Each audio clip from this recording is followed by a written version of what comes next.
Hello,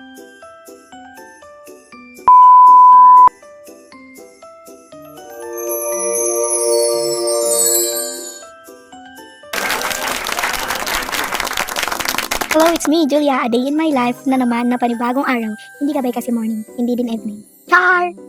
Another life na naman ang atin nyo. Samahan nyo me sa school because we're having a Christmas party or year-end party kung tawagin. Wow! Pagdating ko ay nasa ilan pa lang kami. So me, while we're waiting sa others, we kwentuhan muna sa mga mangyayari, mga plano, mga palaro, inihanda ng mga bawat grupo. Pagkain, of course, di mawawala. Habang naghihintay, check ko yung mga nakaka-stress sa life ko. Char! Mga requirements papers na ipapasa ko. That time. Wow! Bumaba lang ako saglit para tignan yung ibang estudyante, mga hinanda nilang palaro. At super nakakapagod nga umakyat tumaba. Share ko lang, bakit naman? Ayan, parami kami ng parami at umaandar din yung oras. So, umpisa the game at unang nga ay ang batopic. Na pero, ang bagong tawag na dito, na daw, hanap buhay batopic. Kasi bawat mag-partners ay dapat may 5 piso. Pag nanalo ka, ibibigay niya sa'yo ang money niya. Get?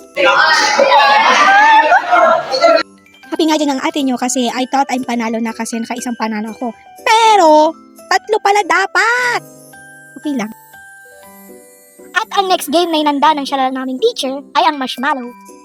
Ang larong ito dapat maunahang maubos ang marshmallow sa mouth nyo. Demo muna ng mga boys at of course, sunod ang girls. Shalala.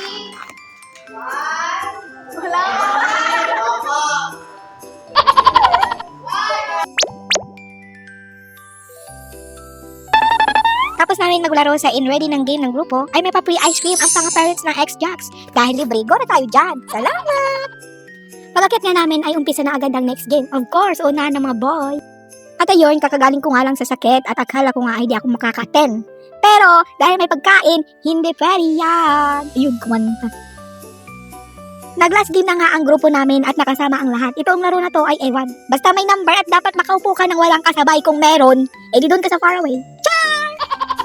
Iilan na nga lang kami that time at pangalawang upo ko, ayun, talo. Pero okay lang, at least nag-enjoy sa mga palaro. Marami pang mga clip ng laro, watch nyo na lang here. Di na rin ako kasi nakasama, kakagaling ko lang sa sick. At mamaya, pumasok sa nose ko at mag-trouble sa throat ko. Tapos hindi na ako makahinga, tapos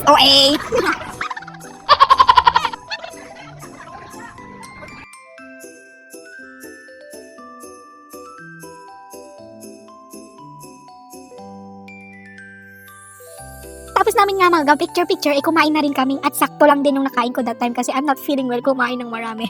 Pero super duper sarap ng palitaw na may ube at yema. Sarap, sobrang sarap as in.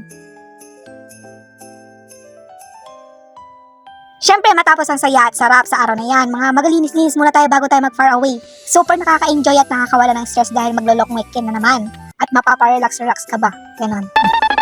Salamat!